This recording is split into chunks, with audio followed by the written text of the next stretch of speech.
एक समय की बात है जब एक ऊंट और एक गीदड़ में बड़ी गहरी मित्रता थी। वो दोनों हमेशा साथ रहते, साथ खाते और साथ में ही घूमा करते थे।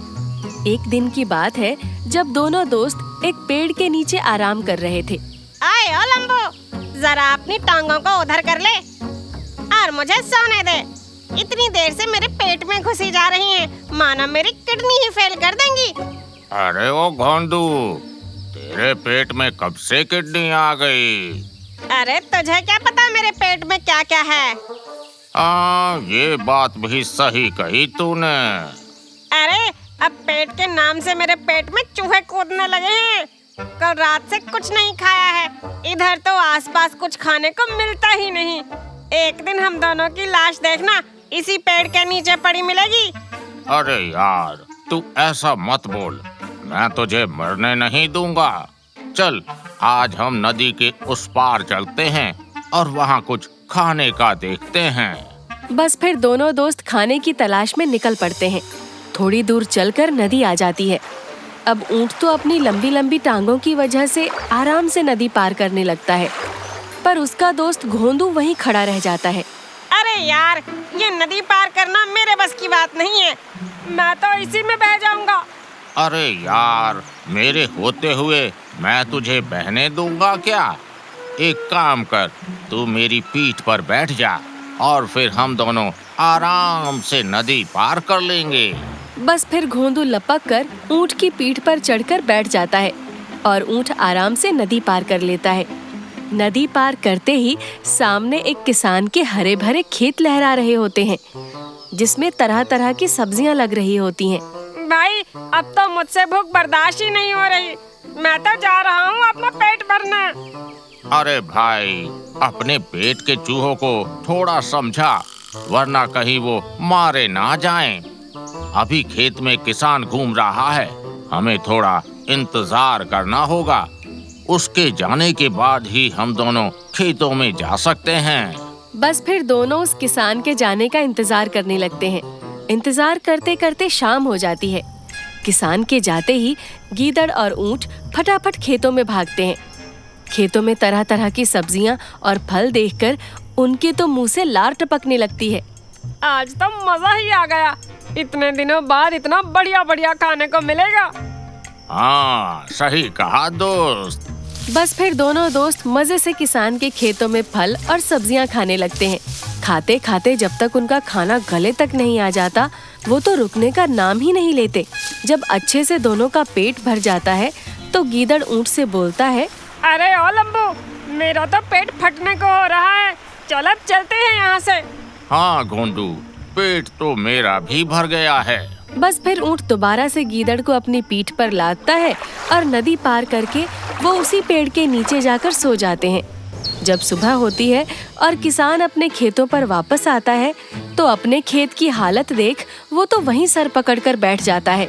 अरे, ये किसने मेरे खेतों को उजाड़ डाला? ये किसने मेरे फल खाए और किसने मेरी सब्जियों की बेल तोड़ डाली? किसान को बड़ा ही दुख होता है। वो बेचारा जैसे तैसे मन को समझाता है, पर उसे क्या पता होता है कि फिर से उसके साथ ऐसा ही होने वाला है। किसान तो बेफिक्र शाम को अपने घर लौट जाता है, पर उसके जाने के बाद ऊंट और गीदड़ फिर से उसके खेत में घुस आते हैं और फिर से सब कुछ खाकर बर्बाद कर देते हैं।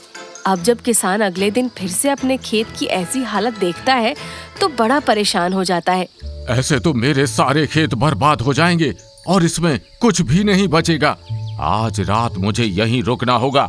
मैं भी देखूं कि कौन रोज रात को आकर मेरे फल और सब्जियां खा रहा है। उसको इस डंडे से मार मार कर मैंने पपीता ना बनाया तो मेरा नाम भी राम सरन नहीं। बस फिर उस रात किसान अपनी खटिया वहीं एक पेड़ के नीचे डालकर लेट जाता है। ऊंट और गीदड़ इस बात से बेखबर होते हैं कि किसान खेतों में ही सो रहा है और वो दोनों रोज की तरह नदी पार करके खेतों में घुस जाते हैं। अरे ओ लंबू, जरा उधर होकर खाना, ये मेरी साइड है, ये वाले फल मैं ही खाऊंगा। अच्छा, ठीक है घोंडू, तू उधर के फल खा ले और मैं इधर की सब्जियां खा लूंगा। गीदड़ और ऊंट दोनों फल और सब्जियां खाने में व्यस्त हो जाते हैं और इधर किसान की भी आंख लग जाती है। उसे तो पता ही नहीं होता कि उसके खेत में ऊंट और गीदड़ उसके फल और सब्जियां खा रहे हैं। अरे ओ लंबू, मेरा तो पेट भर गया, चल अब वापस चलते हैं। अरे मेरा पेट तेरे पेट से कितना बड़ा है, तो थोड़ा सब्र कर, मैं भी जरा ढंग से खा लूं और अच्छे से पेट भर लूं। अरे यार, मुझसे इतना इंतजार नहीं होता, तू जल्दी खा और चल यहाँ से। अरे घोंदू, मैं तुझे कभी खाने से रोकता हूँ क्या? यार मुझे भी खाने दे, अभी चलते हैं दोनों साथ में। गीदड़ को वापस जाने की जल्दी होती है, पर ऊंट की वजह से उसे इंतजार करना पड़ रहा होता है। वो ऊंट की तरफ देखता है और उससे बोलता है, देख लंबू, तू जल्दी वापस चल, क्योंकि मुझे अब हुंकरी आने वाली है। अरे यार, ये तू क्या बोल रहा है? थोड़ा तो सब्र कर, मेरा पेट अभी भरा नहीं है। गीदड़ ऊंट की एक नहीं सुनता और जोर जोर से हुंकरी भरने लगता है। गीदड़ की आवाज किसान के कानों तक पहुंच जाती है। वो फटाफट अपना डंडा और एक कंबल उठाता है और भागता हुआ उनकी तरफ आता है। अब गीदड़ तो वहाँ से फटाफट भागकर छुप जाता है, पर ऊंट लंबे कद की वजह से फंस जाता है। किसान अपना कंबल उस ऊंट पर डालता है और उसका पीट पीट कर बुरा हाल कर देता है। तो तू है जिसने मेरे सारे खेत बर्बाद कर दिए। मैं तुझे आज इतना मारूंगा कि इन 4 टांगों पर चलने लायक नहीं रहेगा। अब तुझे कोई नहीं बचाने वाला, अब तुझे कोई नहीं बचाने वाला। इधर ऊंट पिट रहा होता है और उधर गीदड़ अपने बचने का शुक्र मना रहा होता है। अच्छा हुआ मैं वक्त पे भाग लिया, वरना अभी इस लंबू की तरह मेरी भी हालत हो रही होती। बेचारा ऊंट गिरते पड़ते बड़ी मुश्किलों से कराहता हुआ आगे बढ़ता है। आगे चलकर वो उस नदी से थोड़ा पानी पीता है और उसे पार करके उसी पेड़ के पास आ जाता है। पेड़ के नीचे पहले से ही गीदड़ खर्राटे लेकर सो रहा होता है। ऊंट ये देखकर बड़ा हैरान होता है कि उसका दोस्त उसे ऐसी हालत में छोड़कर मजे से सो रहा है। वो गीदड़ के पास जाकर उसे उठाता है, पर गीदड़ उठते ही ऊंट की हालत देखकर उस पर हंसने लगता है। अबे यार, ये तेरा क्या हाल हो गया है? तुझे मेरी ऐसी हालत पर हंसी आ रही है? आज मेरी ये हालत तेरी वजह से हुई है। मेरी वजह से क्या हुई है? भाई, अगर तू खाने में इतनी देर लगाएगा तो उसमें मेरी क्या गलती है? हाँ भाई, सही कहा तूने। वैसे तू नदी पार करके आया कैसे? अरे मैंने देखा कि बड़ी सी नाव नदी के किनारे खड़ी है, तो बस में जाकर उसमें छुपकर बैठ गया और इधर आ गया। अच्छा, चल बढ़िया किया तूने।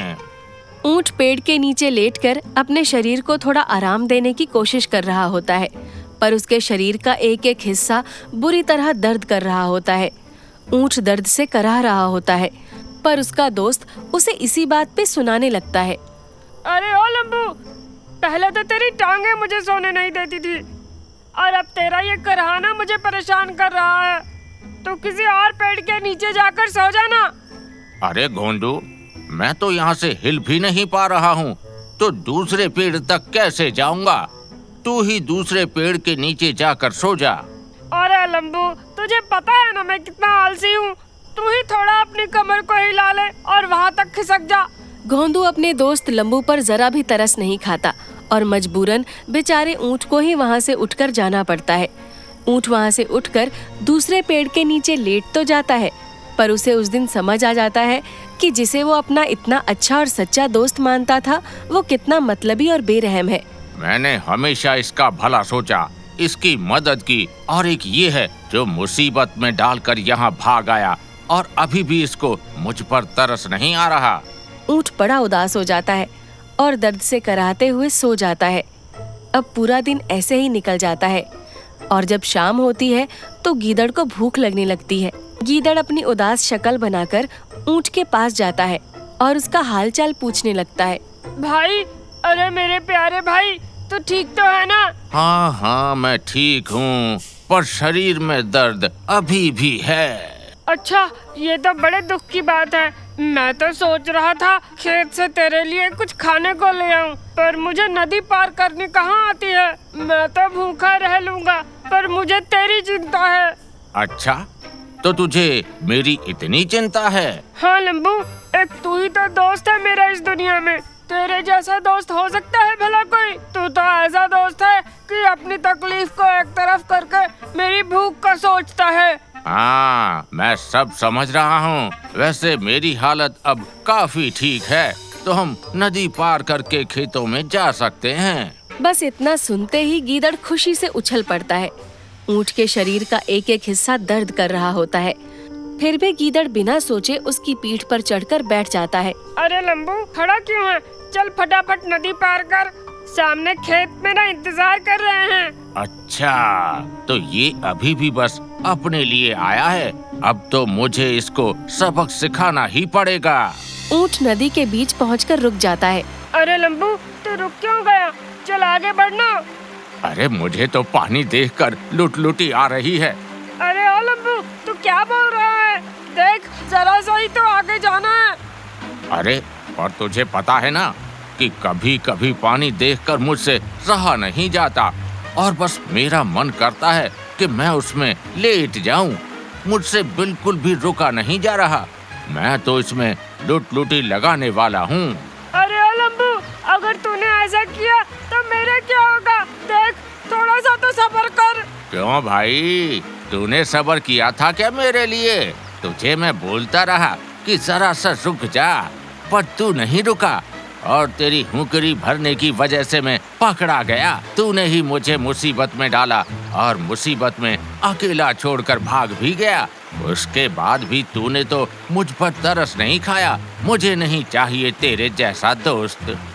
बस फिर ऊंट नदी में लेटने लगता है और गीदड़ उसी पानी में बहता हुआ आगे चला जाता है। उस दिन के बाद से ऊंट अपने ऊंट दोस्तों के साथ ही हमेशा खुश रहता है।